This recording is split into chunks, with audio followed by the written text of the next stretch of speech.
much better this time. No, we're real gourmet here. Rice and beans. Although I have to say, compared to last time, I actually have started to do some produce, which was a much welcome addition to all of this. And it makes a lot of sense that there are tons of things that don't necessarily need refrigeration. Like bananas, apples, avocados, tomatoes, oranges. And man, does that make everything a little bit better. Cheers. Now for this episode, I wanted to talk about pollution, specifically plastic pollution, but just general pollution in the water. Because here in Daytona Beach, it's a fairly large city with a lot of boat traffic, which also means that there can tend to be a lot of pollution from the boaters, but also talking about how just trash in general ends up in our waterways.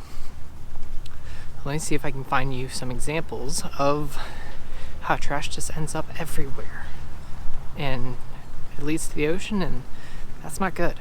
Now, one way that a lot of trash ends up in water is that you have fairly good-willed people that end up putting their trash in a trash can like this, but it's overflowing, which ends up creating two issues. One, the wind will blow this. As you can see, there is water right behind me. It's going to blow it into our waterways, which means it's not going to get disposed of. Second off, it actually then also opens up the opportunity for scavengers, raccoons, possums, squirrels, chipmunks, you name it, birds of all sorts, can also start to then feast on this. This is not good for any of them. And then they end up bringing the trash to their homes, their nests, and then ends up in the waterways or on land, and eventually into the waterways in of themselves. So even if you think you're doing well by putting trash on top of this here, you're really not helping out the situation. You want to make sure that you get it into a properly lidded disposal area that it can then be transferred to the proper facilities.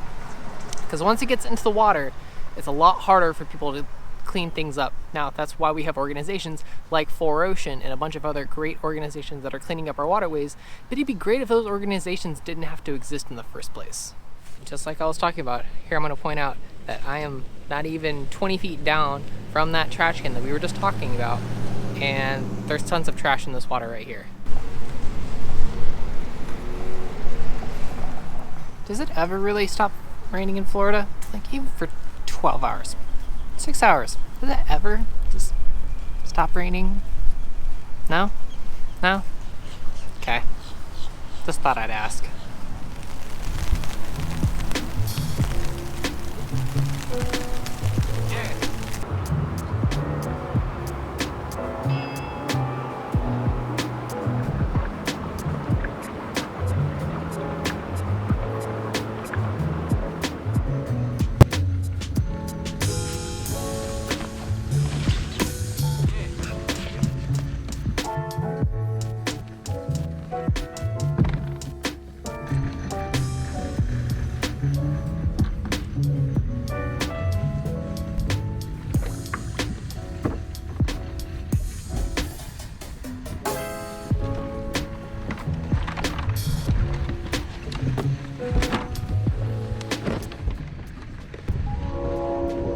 Alrighty, so we just gotta make one more pit stop to drop off my key card, and then we're on to the next town. And on another note, I am so done with hearing that train and planes flying over all the time. Done with it. Versus some peace and quiet.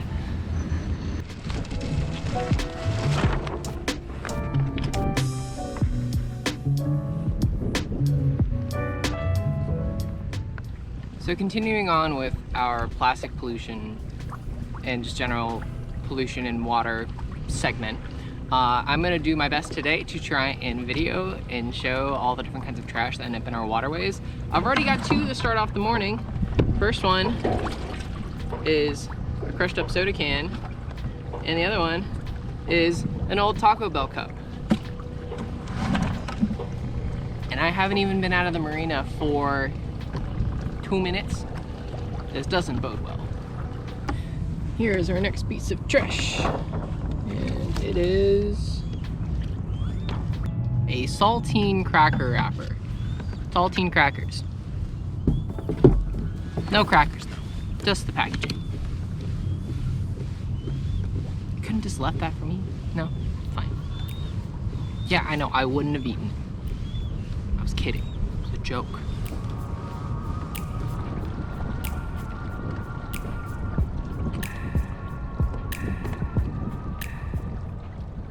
Also, can we check these murals out real fast?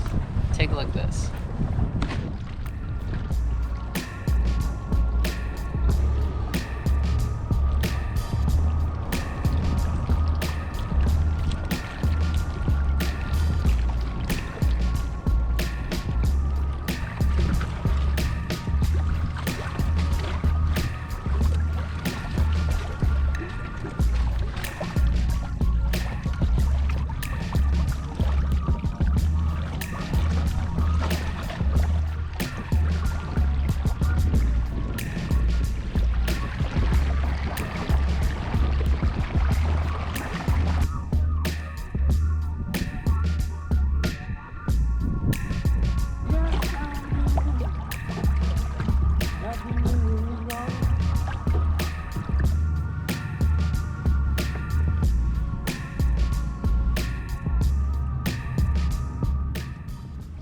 So I think we just found our biggest piece of trash of the day, and I don't know if it's necessarily gonna fit.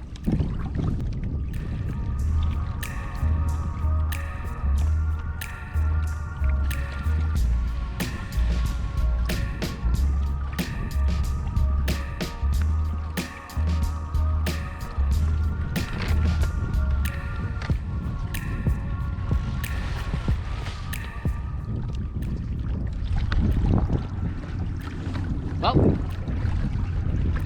I think that takes the cake for the largest piece of trash for the day. Probably blew off someone's dock or someone's boat, and it's just been floating down the ICW for who knows how long. I also find it kind of hilarious, but also kind of sad that, like, I think this is a manatee, inflatable, and yet the now plastic manatee is the one that is now polluting the actual manatee's environment. It's a little sad.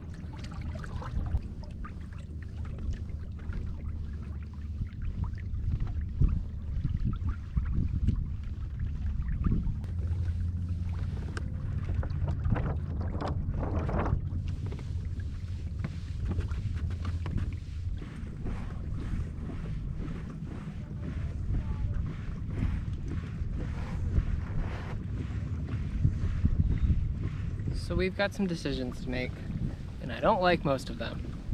That we've made it to Tomoka State Park, but I wasn't gonna be sleeping actually at the state park. I was then just gonna anchor out. But I just took a screenshot, and I'll go ahead and see if I can remember to put it up on the screen here, of tomorrow's wind forecast. And yeah, we're over 20-mile-an-hour winds, gusting to almost 30. Like, that is not safe conditions to be out in. And so now it's just trying to figure out a plan of, do I find an island to hunker down on for a day, or do I try and push on? Because tomorrow, trying to make headway tomorrow is gonna be nearly impossible. Stay tuned for updates. I just can't win this week, can I?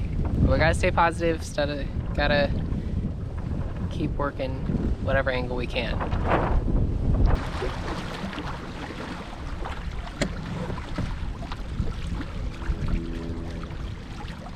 Okay, in the final moments I have left on this memory card, we've made a decision that I'm gonna go to a spoil island that's right out here that's got a little bit of protection.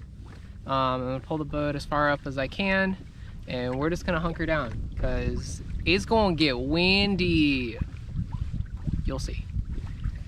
Because not only are they predicting wind, they're actually already putting in a small craft advisory for tomorrow morning from 2 a.m. to 10 a.m. Yeah, this is gonna be fun. Get the boat off the water so that nothing gets broken. That's the key. We don't want to break anything.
welcome. It's, you know, not as windy, but still windy. And we're just gonna have some fun with the day. And probably do a lot of freaking pedaling. But you know, that's what the trend is nowadays anyway. Onward up to Palm Coast.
Today's been a hard one. Oh my gosh, it's been a hard one. We're still not over. I'm digging deeper now than I have. I'm tired, I'm hungry, I can't even stop pedaling because then I start making regressive work. So I can't even really rest for that long. The wind has been in my face all day, and it's been, I'd probably say I've sailed for 20%, not even today, 10%. I'm tired, and I'm frustrated. But this is exactly what I signed up for though. This is exactly what I signed up for. I can't even say for a minute, I don't want this. This is not what I signed up for. No, it is, Will. This is exactly what you signed up for. You're gonna watch this when you're recording later. That you're gonna be glad you got through it. You're gonna be tired, but you're gonna be glad that you got through it, and you're gonna be proud of yourself. You just need to push through it. You know, saying things more out loud helps a little bit. Thank you, John Green, for that. But also, these are the moments that make or break.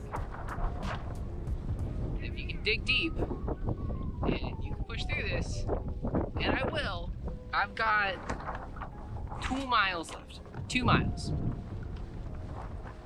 I can do it, but man, my exhausted.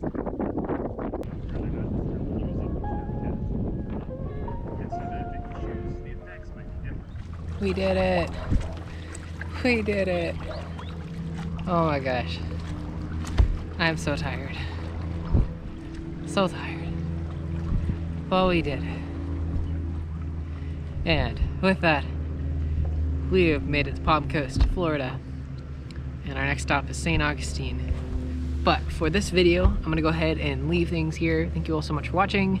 And as usual, if you guys like this video, go and give it a thumbs up, as well as you go ahead and hit that subscribe button so that you guys can continue to see more videos like this as I make my way up the United States East Coast and continue to have conversations about climate change and learning all about our native ecosystems.